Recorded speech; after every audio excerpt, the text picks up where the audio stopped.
Olá, tudo bem com vocês? Eu espero que estejam todos bem, né? Afinal de contas, hoje já é sexta-feira. Final de semana já tá chegando, que bom, né? Sábado e domingo, dia de passear, depois contar as novidades, escrever as novidades no diário, quem sabe, né? É isso mesmo. Então vamos lá para a nossa aula 13, tá? De matemática. Achem aí na apostila de vocês, provavelmente seja a última aula de matemática dessa apostila, né? Mas achem lá a aula 13 de matemática. Vamos lá?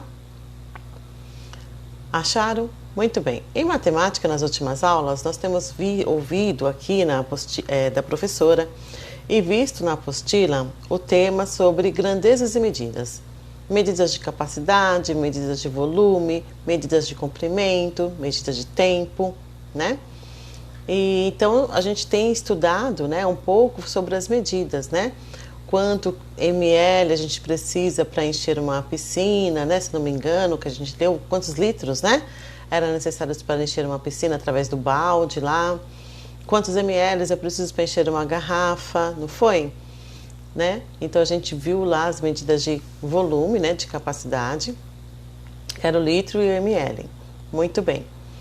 Hoje, aqui na aula de matemática, a apostila vai apresentar medidas não convencionais, que não são padronizadas. Mas, professora, o que significa isso?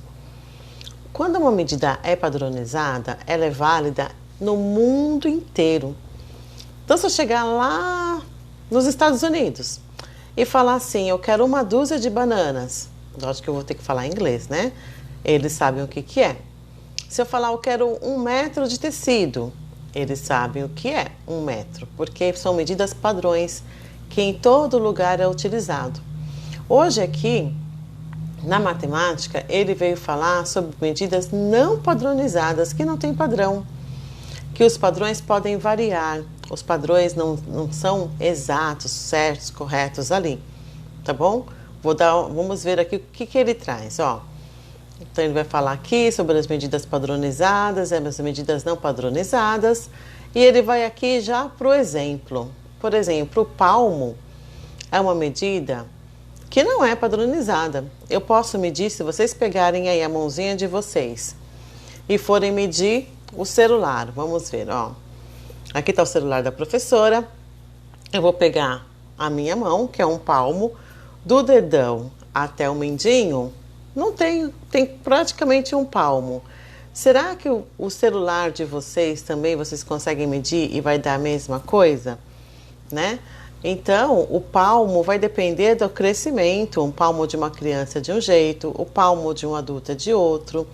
Então, acaba não tendo um padrão, né, igual para todo mundo. Diferente se eu fosse pegar uma régua e medir o meu celular com a régua. Aí eu tenho uma medida exata, porque a régua de todo mundo tem a mesma medida em centímetros, né?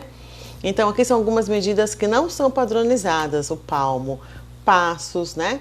Eu posso contar, daqui onde eu estou até a porta, 10 passos. 10 passos da professora.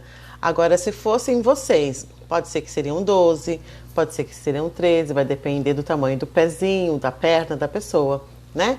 Então, é isso que eles vão falar nesta unidade aqui, tá bom? Vamos ler aqui o texto? Vamos lá. Responda oralmente. Então, a gente vai lendo e vocês vão pensando aí em casa sobre o que está sendo lido aqui. Já brincou de encher um balde de areia? E você lembra exatamente a quantidade de pás de areia que é preciso para encher um balde? Essa quantidade depende do tamanho do balde, do quanto de areia cabe na pá, e para saber exatamente a quantidade, precisaríamos ir enchendo para identificar quantas pás são necessárias para encher o balde todo. Essa seria uma medida não padronizada. Vamos entender um pouco mais sobre medidas não padronizadas. A unidade que usamos para medir tem muita influência no valor que encontramos como medida. Então, ele dá o exemplo das medidas que não são padronizadas. Professor, existem outras medidas que não são padronizadas? Sim, eu posso usar qualquer objeto. Por exemplo, vocês podem pegar aí na casa de vocês uma borracha. Aí a borracha, vocês podem medir o caderno. Quantas borrachas será que tem a capa de um caderno, né? Vocês vão ver que dependendo do tamanho da borracha, vai ter uma medida ou outra. Se a borracha é grande, talvez eu use menos borrachas. Se a borracha é pequena, talvez eu use mais borrachas. Por isso que são medidas não padronizadas. Se todo mundo tivesse uma borracha desse tamanho aqui, igual essa que eu estou segurando, eu poderia dizer que eu tenho um padrão. Mas a gente sabe que não é isso que acontece. A gente sabe que as medidas das coisas, cada uma tem o seu tamanho, o seu jeito. Se eu pegasse um lápis. Se o lápis está novinho, ele tem um tamanho. Se o lápis estiver usado, mas eu consigo medir? Consigo, né? Até para quebrar o galho, a gente consegue medir algumas coisas, né?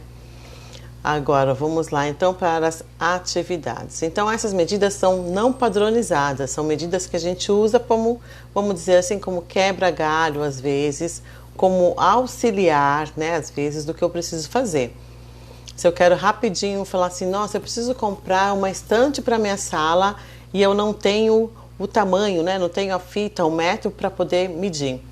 Aí eu vou lá na parede da minha sala, ando, né? Passo, mais outro passo, mais outro passo. E aí eu chego lá na loja e falo assim, olha, eu preciso de uma estante que tenha 7 passos. Aí o vendedor vai achar esquisito, porque eu não medi por metro. Aí na loja eu tenho que andar 7 passos também para ver se a estante que está lá vai caber, né? É uma medida arriscada porque ela pode ter erro, né, na hora da gente andar, mas é uma medida que às vezes auxilia, né, mais ou menos, né, no que a gente precisa realizar, tá bom? E ela é muito usada em vários lugares para poder auxiliar, mas o melhor mesmo é quando a gente usa a medida padrão, tá? O metro, o quilo, o litro, tá bom? São medidas padronizadas que são mais fáceis da gente se encontrar e entender as medidas que existem aí no mundo, ok? Vamos praticar. Utilizando as medidas não padronizadas, calcule as seguintes situações. Utilize sua mão, palmo, do dedão até o mendinho aqui, isso é um palmo. Utilize o palmo para medir a sua cama e anote quantos palmos tem sua cama. Então vocês vão lá e vão medir assim. Faz de conta que está aqui a minha cama. Um palmo, outro palmo e outro palmo. Vai indo, correndo assim e vê quantos palmos que tem a cama de vocês. Agora utilize seus passos para medir sua cama e em seguida anote. Então vocês vão primeiro com a mão e depois anda do ladinho da cama e vê quantos passos que dá o comprimento da cama de vocês. Número 2. Para enraiar a roda de uma bicicleta, ou seja, de um monte de raios, um aro e um cubo, para montar uma roda bem alinhada. Então, para enraiar, eu preciso de um raio de cubos para deixar bem alinhada. Max precisa medir a roda. Então, olha só. Ele precisa medir esse contorno aqui da roda. Vamos ajudá-lo? Entre um barbante e uma régua escolar, qual você escolheria para medir o contorno da roda da bicicleta? Para vocês medir esse contorno aqui, o que seria melhor? A régua ou um barbante? Né? O que vocês escolheriam? É uma resposta pessoal, tá bom? Número 3. Veja os caminhos dos 2 cachorrinhos até a água e a comida. Então, esse cachorrinho faz esse percurso e este outro cachorrinho está fazendo outro percurso. Qual cachorro andará mais? Qual será que é o caminho que está mais longo aqui? Né? O primeiro ou o segundo? Como você poderia medir o caminho dos dois cachorros? Será que dá para medir dos dois jeitos os dois cachorros? Aqui eu posso usar uma régua, né? Aqui eu consigo usar uma régua? Não, né? Porque tá tudo em curva, né? E como você poderia medir então o caminho dos dois? Tá? Talvez um barbante, né? Fosse uma medida mais, uma forma mais fácil. Talvez uma linha, né? Porque ela é mareável, um caminho é todo cheio de contorno, o outro é reto, né? Muito bem. Número 4. Observe o caminho das 3 crianças até a festa fantasia. Então tem lá o nosso piratinha, deixa eu ver se dá para aumentar aqui um pouquinho. Tem lá o nosso pirata, no caminho amarelo, laranja. Depois temos aqui, acho que é um esqueleto, né? Isso, uma criança vestida de esqueleto e uma criança vestida de bruxa. Cada um com sua cor de caminho. O pirata, laranja, o esqueleto em preto e a bruxinha em roxo. Qual das crianças fez o caminho mais comprido? Como você descobriu? Olhando assim as cores, a gente já tem uma ideia de qual caminho que é mais comprido. Mas eu vou contar um segredo para vocês, hein? Não conta para ninguém. Para vocês terem certeza de qual caminho é o mais comprido, vocês vão contar os quadradinhos. Olha só. Aqui o pirata, aqui, ó, ele andou 1, 2 quadradinhos, 3, 4, 5, 6, 7, 8, 9, 10, 11, 12, 13, 14, 15, 16, 17, 18, 19, 20, 21, 22, 23, 24, 25, 26, 27, 28 quadradinhos para ele chegar lá naquela ilha, né, do caminho da festa. Então, se vocês contarem os quadradinhos dos outros, vocês vão descobrir quem é que pegou o caminho mais comprido, ok? Muito bem.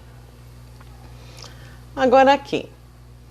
Bruna irá fazer a seguinte receita: 2, alguma coisa leite, 3, alguma coisa trigo, 1, alguma coisa sal, 2, alguma coisa açúcar, 2, alguma coisa chocolate em pó, 1, alguma coisa fermento. Como nós já fizemos uma atividade de receita, vocês sabem mais ou menos, né? Tem ideia do que precisa complementar aí nessa receita. Então, vocês vão fazer o quê? Completar a receita com a unidade de medida mais adequada, utilizando as palavras abaixo. Então, aqui eu tenho pitada. O que será que a gente coloca como pitada ali? Uma pitada de sal. Xícara. O que eu posso colocar como xícara lá? Pode ser 2 xícaras de açúcar, né? Mão cheia. O que será que eu posso colocar de mão cheia aí? Mão cheia eu acho que não entra, né? Porque não é uma receita, uma medida que acaba sendo... Como que é uma mão cheia, né? Então, a mão cheia eu não vou usar. Palmo. Será que a gente usa palmo para fazer uma receita? A gente coloca um palmo de leite? Não. Também não é uma medida, né, que dá pra gente utilizar para fazer receita. Passo. A gente anda quando faz a receita, até que anda, né? Dá um passo para cá para pegar uma coisa no armário, um passo para lá para poder pôr no forno, mas não faz parte do bolo que a gente vai fazer, da receita que a gente vai montar. Então, a gente não vai colocar lá. Garrafa, também não, né? Não dá pra gente colocar numa receita uma garrafa, 2 garrafas de leite, né? Que garrafa é essa? De 1 litro, de 2 litros? Não dá pra gente saber. Então, a gente não pode colocar na receita como garrafa. Copo a gente pode? Sim, pode ser 2 copos de leite, pode ser 3 copos de farinha de trigo. E colher também. Pode ser 1 colher de fermento, 2 colheres de chocolate em pó, ok? Então, vocês vão colocarem as palavras aqui, de acordo com a receita, para ficar com cara de receita. Como vocês já construíram uma vez desse gênero textual lá no blog, numas atividades que nós fizemos lá no comecinho, não vai ser difícil para vocês. E eu tenho certeza que receita é uma coisa que vocês sempre ajudam a mãe de vocês e que vocês fazem coisas que são maravilhosas e muito gostosas, não é verdade? Muito bem. Então, por hoje é só. Boa sexta-feira para vocês, um ótimo final de semana. Se cuidem, fiquem em casa, nada de passear no shopping, tá bom? Nada de ir pro parque nem pra praia. Se cuidem, fiquem em casa e até segunda-feira com o próximo vídeo. Beijos!